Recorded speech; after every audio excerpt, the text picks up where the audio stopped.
जो भी पेशेंट्स हमारे ऑस्टियोआर्थराइटिस या रूमेटॉइड आर्थराइटिस जिसे गठिया वगैरह कहते हैं, जो कि एक बड़ी सीवियर और डिसेबिलिटिंग डिजीज़ है, जी। उनके पेशेंट्स खासकर एल्डरली होते हैं। तो उनमें अवेयरनेस क्रिएट करना कि ये डिज़ीज़ कैसे होता है, क्या कॉजेज़ हैं और उसको कैसे कैसे ठीक किया जा सकता है। बोन्स में देखो, महिलाओं को तो ये ज़्यादा पाई जाती हैं क्योंकि एक तो जेनेटिक्स ही हो गया। तो जी। बोन्स जो है महिलाओं की जेनेटिकली ही मेल के कंपेरेटिवली थोड़ी सी कमज़ोर होती हैं। विटामिन डी की तो आजकल मास डेफिशिएंसी है लोगों में, तो एक तो विटामिन डी लेना चाहिए।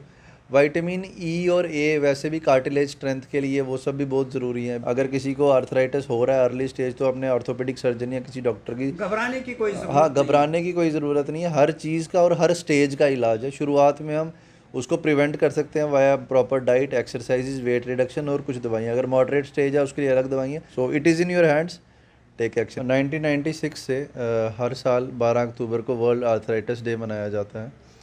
तो इस आर्थराइटिस डे मनाने का मेन लक्ष्य यही है कि जो भी पेशेंट्स हमारे ऑस्टियोआर्थराइटिस या रूमेटॉइड आर्थराइटिस जिसे गठिया वगैरह कहते हैं, जो कि एक बड़ी सीवियर और डिसेबिलिटिंग डिजीज़ है, जी। उनके पेशेंट्स खासकर एल्डरली होते हैं। तो उनमें अवेयरनेस क्रिएट करना कि ये डिज़ीज़ कैसे होता है, क्या कॉजेज़ हैं और उसको कैसे कैसे ठीक किया जा सकता है। ना कि सिर्फ उनको, बट उनके फैमिली मेम्बर्स को, उनके हेल्थ केयर वर्कर्स को और कॉमन मासिस और कॉमन पब्लिक को ये चीज़ के साथ अवेयर करना कि ये वर्ल्ड आर्थराइटिस, बेसिकली आर्थराइटिस होता क्या है, जी।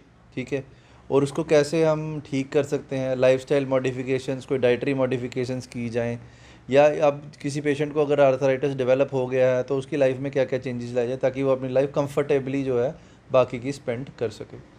इस साल का थीम है it is your hands, take action. हाँ, तो इस ये इस आपके हाथों में कैसे आप हाँ हाँ, मैं थोड़ा सा एलेबोरेट करूँगा। तो इसका थीम है कि it's in your hands, hands, take take action. Action. Means कि अगर आपको आर्थराइटिस तो हो गया है, बट इस चीज़ को मैनेज करना जो है आप अपने ही हाथों में है। मतलब इस चीज़ को लेके आप डिप्रेशन ना हो कि अब ये हो गया है, मैं कभी ठीक नहीं होने वाला या कुछ है। तो ये हमारे हाथों में इस चीज़ को ठीक करना, जैसे मैंने पहले बताया, वाया मेडिसिन खा के, लाइफस्टाइल मॉडिफिकेशंस करके और उनके फैमिली मेम्बर्स और केयर टेकर्स को ये बता के कि ये सारी इस पेशेंट की केयर जो है ना अब आपके हाथों में है और आप इसको अच्छी तरह से संभाल सकते हो, बशर्ते कि इनको नेग्लेक्ट कर लें या किसी मेडिसिन वगैरह पे ज़्यादा देर रखें। बट इनके साथ अलाइड और भी चीज़ें होती हैं, तो उनको उनके ज़रिए हम इन पेशेंट्स को ठीक कर सकते हैं।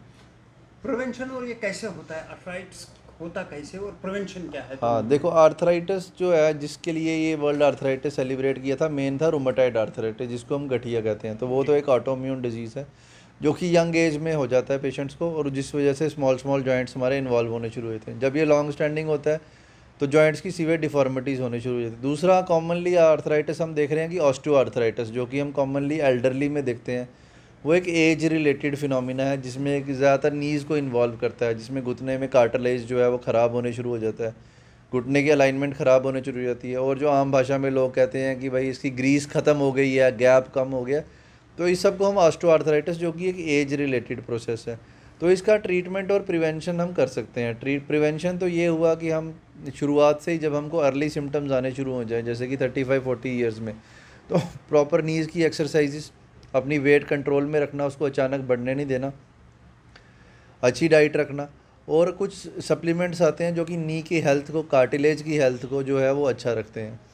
अगर उस स्टेज से वो पार हो जाए, मॉडरेट या एडवांस की तरफ हो जाए, तो फिर हमें कुछ वैसी मेडिसिन खानी पड़ती हैं, और अगर बहुत ज़्यादा सीवियर हो जाए तो हमें सर्जरी का सहारा भी लेना पड़ सकता है।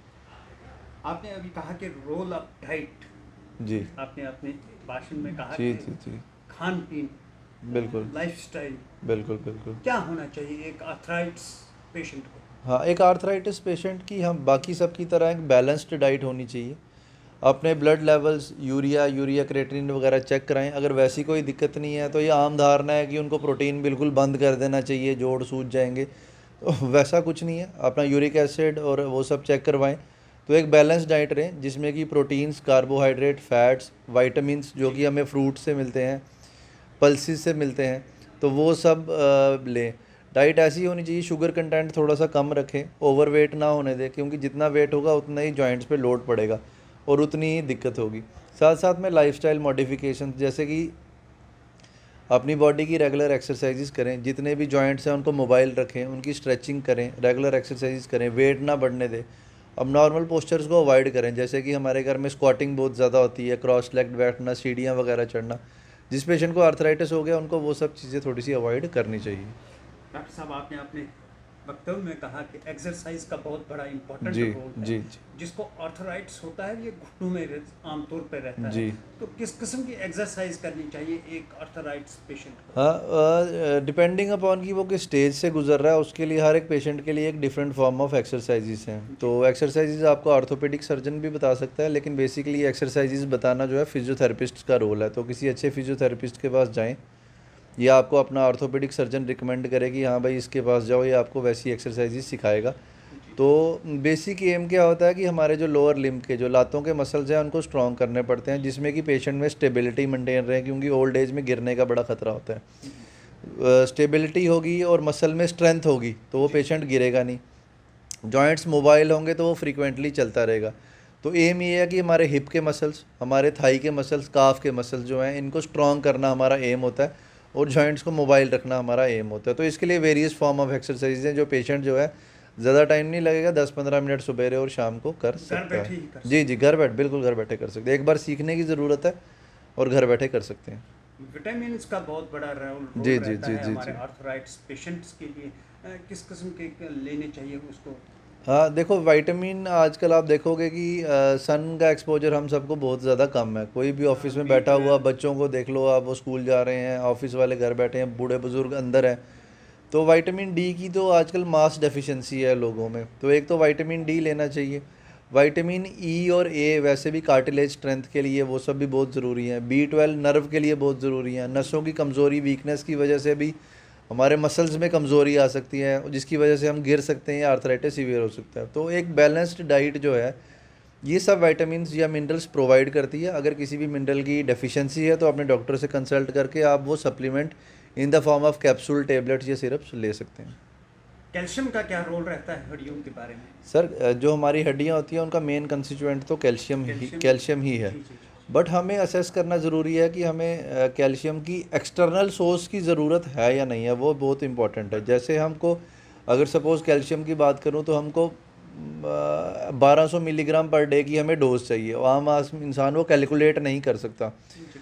तो रफली अगर देखा जाए कि अगर 1 गिलास दूध, थोड़े 2 बॉयल एग्स और पल्सीज वगैरह आप ले रहे हो, फ्रूट्स एडिक्वेट खा रहे हो, और साथ में ड्राई फ्रूट्स, फिग्स और आलमंड्स में बहुत ज़्यादा कैल्शियम होता है, ऑरेंज में बहुत ज़्यादा कैल्शियम होता है, मैंगो में बहुत ज़्यादा कैल्शियम होता है।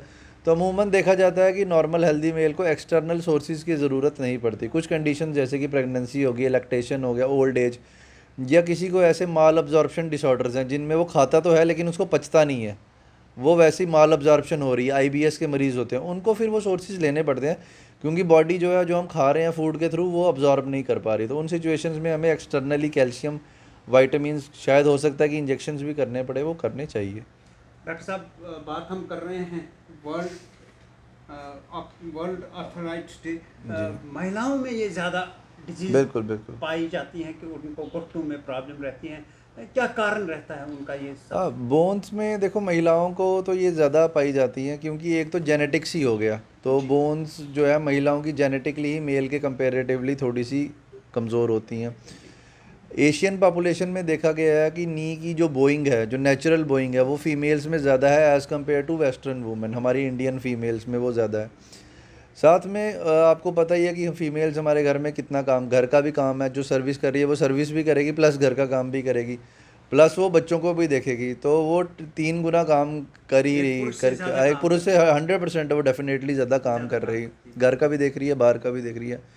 डाइट में कहीं ना कहीं वो निगलेक्टेड रहती है। खाना वो पहले अपने हस्बैंड को या बच्चों को खिलाएगी, कुछ होगा बाद में वो खाएगी। हाँ, बचा कुचा जैसा भी रहेगा, डाइट में वो डेफिशिएंट रहेगी, अपने डिजीज़ खुल के नहीं बताएगी, हिचकिचाएगी।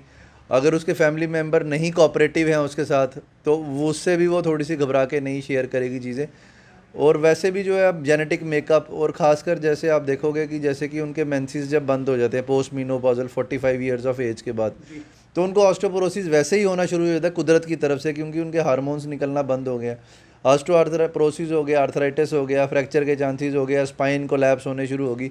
तो ये हड्डियों की और मस्कुलोस्केलेटल की जो है ना, क्योंकि मसल्स मेल और फीमेल के मसल्स भी अलग अलग होते हैं। मेल जो के मसल स्ट्रांग होंगे, एंड तक भी स्ट्रांग रहता है। फीमेल के मसल आस्ता आस्ता आस्ता स्लॉपी पड़ने शुरू हो जाते हैं, कमजोर तो कदरोत होने शुरू हो जाते हैं। तो कुदरती तरफ से भी फीमेल्स थोड़ा सा इन डिजीज से ज़्यादा गुजरती है।